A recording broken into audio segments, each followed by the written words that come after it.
In 1984, I was working at a big name New York magazine, which is code for high on prestige and low on pay.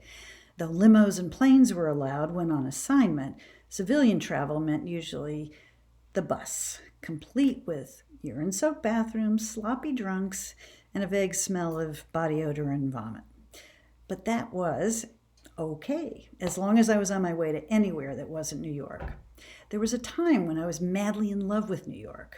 Growing up in Louisville, Kentucky, the city was my dream destination, and I finally made it, propelled by a book contract and an advance that paid for tuition to Columbia Journalism School. And I was ready, with all the flowing endorphins a girl in love has, to run into New York's open arms.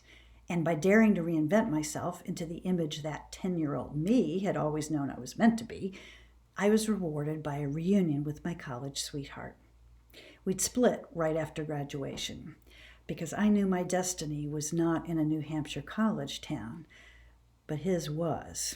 He was a singer in a successful blues band that was a big deal on the New England college circuit. We'd said goodbye, understanding that we each had dreams to pursue. 4 years later, I'd alerted his parents, we stayed close, that I was now living in New York. They tipped off their son, who happened to be in town to check out a band he had been asked to join. He called and asked if I wanted to hear some music, as if the 4 years and 984 miles between us had never happened. It might have been awkward, but it wasn't. It was perfect. A rom-com night of pouring rain, a little too much Guinness, our drink since we'd met in Ireland during junior year abroad, and much kissing on the stoop of my West Village apartment. That night, we decided I'd take the job waiting for me after grad school, and he'd join the band we saw that night, and we'd live our dreams out together in New York City. 4 months later, he was diagnosed with acute myelocytic leukemia. A year later, he was gone. And that was the end of my love affair with New York. What had once been charming about the West Village now just seemed dirty and decrepit, and my brag-worthy job felt petty and shallow. Friends I thought who were sensitive and caring now just seemed obsessed with careers and clubbing. And I couldn't stop crying. Now, instead of toasting the future, I was sipping too much cheap wine at night just to fall asleep. New York had become lonely and scary. I spent my free time plotting my way out of town, so I was thrilled when my brother invited me to Boston for a weekend getaway. That's how I ended up at Port Authority boarding a Greyhound bus. After snagging a window seat, I dropped off into a deep stupor and didn't budge till Providence, when the squeal of air brakes woke me. My eyes popped open, and I realized that my head was resting on the shoulder of the man next to me. I bolted upright, wiping the thin line of drool dribbling down my chin. "Oh my gosh, I am so sorry." He looked at me from behind horn-rimmed glasses with an impish smile. "Don't worry, you look like you needed the rest," he said. How could this man, my pillow for the last 2 hours, possibly have guessed how much I needed it? And yet, something indescribable and kind about him made it seem as if he knew me. We exchanged the usual pleasantries like name and destination, and any other time that would have been that, earbuds in. Instead, the conversation flowed as if we were old friends. He, let's just call him G, was an actor based in New York, on his way to Cape Cod to audition for a summer stock production. Offering me a black and white cookie from his favorite deli, he told hysterical stories about backstage divas and roadshow mishaps, and he seemed genuinely interested in me, too. We sat shoulder to shoulder and talked nonstop for the remaining 2 hours till Boston. When I got up to collect my bag, he handed me a scrap of paper with his name and number on it. I thanked him, never considering sharing my info. I might have forgotten my bus buddy if my boss hadn't given me 2 tickets to a new play the next week.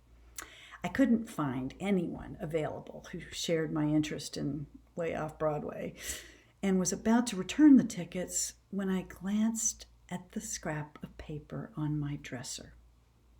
Why not? I called G. Not only was he free that night, but he knew some of the cast, who asked us to join them, and some mutual friends, for dinner after the show. And those friends just happened to be Kevin Kline and William Hurt, real live theater royalty. And so began, to borrow a friend's phrase, my Cinderella nights. G seemed to know everyone and every place worth knowing in New York. Experimental plays I'd never heard of, funky little restaurants where he knew the chef, which theaters were haunted, parties with marquee actors my magazine coworkers would kill to meet. He was my escort to a world that was exactly what I'd conjured when I'd first arrived in New York, but had lost all interest in when I lost my love. She was funny and smart, reciting Shakespearean monologues and perfect actor's diction while we rocked across Central Park.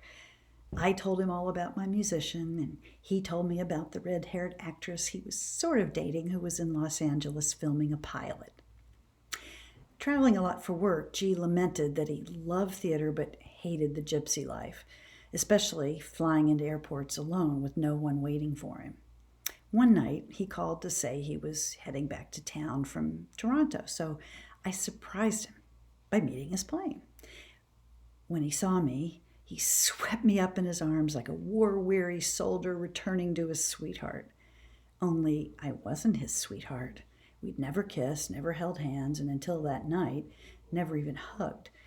Even so, his friends assumed we were a thing, and my friends thought he was gay, which he decidedly was not.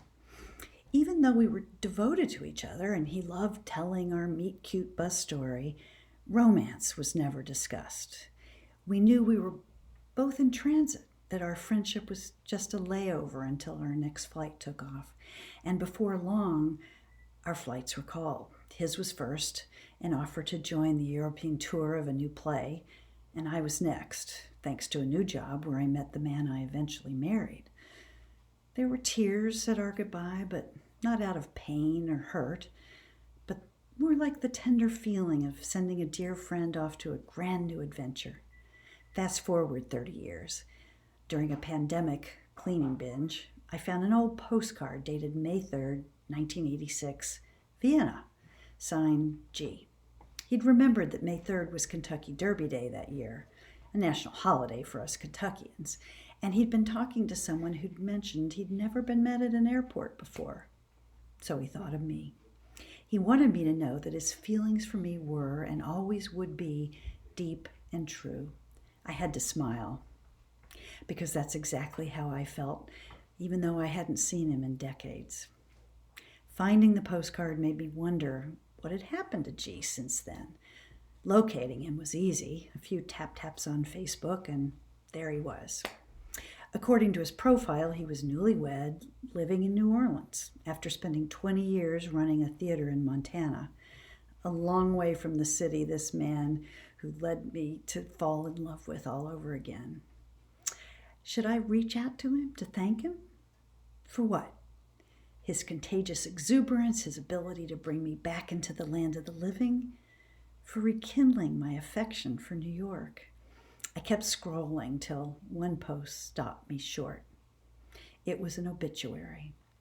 G had passed away January 8th, 2021, the day I found the postcard, of COVID-19, with his wife, a nurse, at his side. But instead of the chill that usually came with such news, I felt only warmth to think of this magical man who had unwittingly, or not, led me to give New York and love another chance, falling asleep on someone's shoulder on his way to his own next adventure.